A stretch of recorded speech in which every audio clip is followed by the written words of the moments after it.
రైతు నిత్యం శ్రమించే కష్టజీవి. వర్షాలు కురిసినా కురవకపోయినా భూమిపైనే ఆధారపడి బతుకు పోరాటం సాగిస్తాడు. కానీ సూర్యాపేట జిల్లా మేళ్లచెరువు మండలం రేవూరు గ్రామ రైతులు మాత్రం తాము కాకపోయినా తమ పిల్లలైనా బాగుపడతారని ఆశతో తాత ముత్తాతల నుంచి వచ్చిన భూములను రామ్కో సిమెంట్ పరిశ్రమకు అమ్ముకున్నారు. 2008-2009 కాలంలో నాటి ముఖ్యమంత్రి వైఎస్ రాజశేఖర రెడ్డి హయాంలో అధికార అండతో దాదాపు 500 ఎకరాల భూములను ఈ పరిశ్రమ సేకరించింది. భూములు ఇచ్చే సమయంలో ఇంటికో ఉద్యోగం ఇస్తామని, ఉపాధి కల్పిస్తామని యాజమాన్యం ఇచ్చిన హామీల్లో ఏ ఒక్కటి కూడా నేటికి అమలు కాలేదు.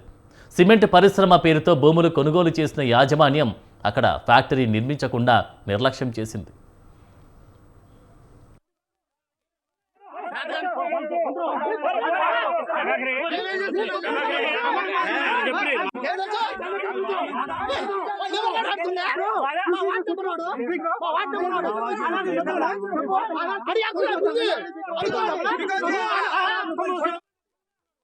దీంతో గత 20 ఏళ్లుగా ఆ భూములు ఖాళీగా ఉండి అడవిని తలపించాయి. గత బీఆర్ఎస్ ప్రభుత్వ హయాంలో స్థానిక సర్పంచ్, రైతులు కలిసి ఫ్యాక్టరీ యాజమాన్యంతో సంప్రదింపులు జరిపారు. ఎకరాకు 50,000 నుండి 70,000 రూపాయల వరకు సొంత ఖర్చులు పెట్టుకుని ఆ అడవి భూములను తిరిగి సాగు భూములుగా మార్చుకున్నారు. ఆ తర్వాత ఫ్యాక్టరీకి కౌలు చెల్లిస్తూ పంటలు పండించుకున్నారు. అయితే ప్రస్తుత పరిస్థితులు మళ్లీ మొదటికొచ్చాయి. ఫ్యాక్టరీ యాజమాన్యంతో గ్రామ సర్పంచ్ కుమ్మక్కై దాదాపు 2 కోట్ల రూపాయల డీల్ కుదుర్చుకున్నాడు అని, సాగు చేసుకుంటున్న రైతుల్ని భూముల నుంచి ఖాళీ చేయించే పనిలో ఉన్నాడనే ఆరోపణలు బలంగా వినిపిస్తున్నాయి.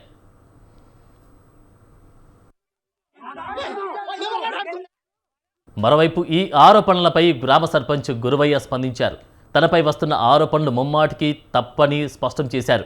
రామ్కో సిమెంట్ పరిశ్రమ యాజమాన్యమే తప్పుడు సమాచారం ఇస్తూ గ్రామస్తుల మధ్య చిచ్చుపెట్టే ప్రయత్నం చేస్తుందని ఆవేదన వ్యక్తం చేశారు.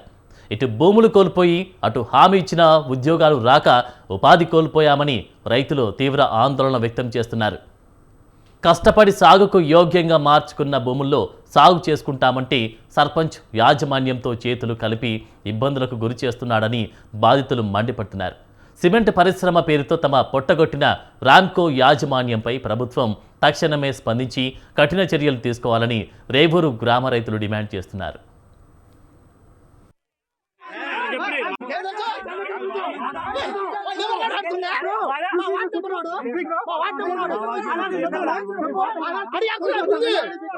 సంవత్సరాల క్రితం రామ్కో సిమెంట్ వారు మా గ్రామంలో 500 ఎకరాల భూములు కొనుగోలు చేసినారు.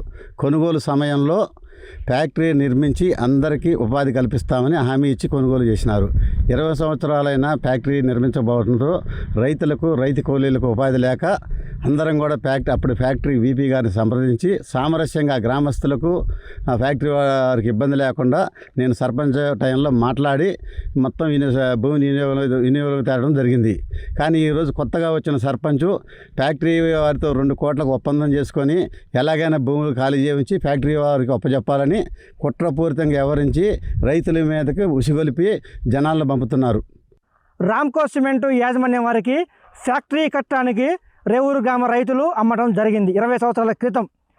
అయితే గత 5 సంవత్సరాల సర్పంచ్ కాలంలో గత ప్రభుత్వం టీఆర్ఎస్ హయాంలో సర్పంచ్ ద్వారా రామ్కో సిమెంట్ యాజమాన్య వారిని సంప్రదింపులతో ఆ భూములలో బాగా అడవిగా తయారై అడవి పందులతో ఇబ్బంది పడుతున్న పక్కమటి రైతులు గౌరవ సర్పంచ్ తుమ్మల శ్రీనివాసరావు దగ్గరికి వెళ్ళి, మాజీ సర్పంచ్ ఇప్పుడు, అయితే అప్పుడు సిమెంటు యాజమాన్యం వారితో సంప్రదింపులు చేసి ఆ అడవిగా మారిన కంప చెట్లను పీకించుకొని కౌలు రూపంలో యాజమాన్యం వారితో సంప్రదింపులు చేసి రైతులు పొలంగా మార్చి పొలం చేసుకుంటున్నారు. అయితే ఈ కాంగ్రెస్ ప్రభుత్వం వచ్చాక కాంగ్రెస్ సర్పంచ్ జూనుబైన గురువయ్య యాదవ్ ఆయన అండదండలు చూసుకునే గ్రామంలో చాలామంది అక్రమంగా వారి ద్వారా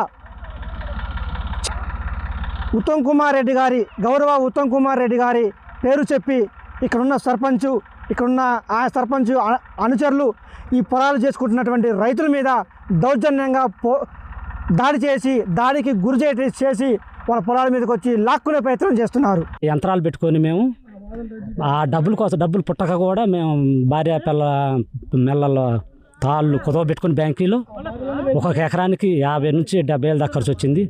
కంప బీకించడం, జేసీబీలు పెట్టి, తర్వాత డోజర్ పెట్టి నెట్టేయటం, తర్వాత కంపేరియటం చాలా ఖర్చు వచ్చేసింది. తర్వాత ఒక సంవత్సరం పంట వేసినాం, ప్రతి బండిని కానీ 2-3 క్వింటాలు వచ్చింది. అందులో మాకు అప్పుడు నష్టమే. తర్వాత మరొకటి సంవత్సరం మళ్ళీ కంప ఏరుకుంటా మళ్ళీ చేసినాం, అప్పుడు నష్టమే. ఇప్పుడు సేరా పంట పండింది. పోయిన సంవత్సరం పంట పండింది కొద్దిగా. మా అప్పులు కూడా తీరలేదు, అట్టనే ఉన్నాయి. ఆ బ్యాంకులో రోడాలు అట్టనే ఉన్నాయి, ఆ తాళ్ళు అట్టనే ఉన్నాయి. ఇప్పుడే చేజంలో తీసుకొచ్చుకున్నాం సార్. ఇప్పుడే చేస్తున్నాం. కొంతమందిని రాజకీయ పరంగా ఈ అధికార పార్టీ వాళ్ళు వచ్చి వాళ్ళ చాలా దౌర్జన్యం చేశారు. మీరు చూడండి, పక్కనే మా పొలాలు ఉన్నాయి. ఆ పొలాల్లో మా సొంత భూములలో మా ఆడవాళ్ళు పనికిరాలని చాలా భయపడే వాళ్ళు. మేము భూమి లేని పేదవారం, కూలి పని చేసుకుంటూ బతుకునే వాళ్ళం. మా చాలా పక్కల ఫ్యాక్టరీ భూములు బాగా దట్టమైన అడవి పెరిగి అడవిగా మారి చుట్టుపక్కల ఉన్న రైతులకి పందులు, అడవి పందులు, కోతులు, తొడేళ్ళు అట్లా ఇబ్బంది పెడుతున్నాయని చెప్పి, మీరు ఎవరైనా చేయలేని వాళ్ళు ఖర్చు చేసి పీకించుకొని భూమి సాగు చేసుకునేవారైతే మాతో రండి, మేము ఫ్యాక్టరీ యాజమాన్యంతో మాట్లాడతాం, కౌలు కట్టుకొని పీకించుకుందరు రండి అని చెప్తే మేమందరం వెళ్ళి అక్కడ ఫ్యాక్టరీ వారిని సంప్రదించాం. వాళ్ళు మీరు ఖర్చు చేసి పీకించుకొని మాకు ఎంతో అంత కౌలు ఇచ్చి మీరు చేసుకొని బతకనమ్మా అని చెప్పి మమ్మల్ని ప్రోత్సహించారు. దానికి కావున మేము యంత్రాలను పెట్టి ఆ దట్టమైన అడవిని పీకించి కంప చెట్లు అవన్నీ తొలగించి మేము కష్టపడి మేము బాగు చేసుకొని గత 3-4 సంవత్సరాల నుంచి ఫ్యాక్టరీ వారికి అంత ఇంత కౌలు ఇచ్చి మేము బాగు చేసుకొని పండించుకుంటున్నాం. ఇప్పుడు కొత్తగా వచ్చిన గ్రామ సర్పంచ్ గారు, అధికార పార్టీ వాళ్ళు, మాది కొత్త పార్టీ, మా అధికారం ఉందంటూ రేవూరు గ్రామంలో రామ్కో సిమెంటు భూముల గురించి ఏ రైతు ఆందోళన చెందాల్సిన పరిస్థితి లేదు. గతంలో ఎవరైతే పొలం చేసుకుంటున్నారో వాళ్ళందరూ భూమి మీద ఉంటారు. మన కాన్సెప్ట్ ఏంటంటే ప్రతి రైతు పేదవాళ్ళు కూడా బతకాలి, అందరికీ భూమి పంపించాలి. ఒక ఓన్లీ ఎస్సీ వాళ్ళనిగా పెడతాను ఒక వర్షన్ వద్దు, ఎస్టీ వాళ్ళకి పెట్టినాం. సాయిబులు హుసేను సాయిబులు పెట్టినాం. మీరు ఏ క్యాస్ట్? మీరు అన్ని క్యాస్ట్లకి పంచుతున్నాం.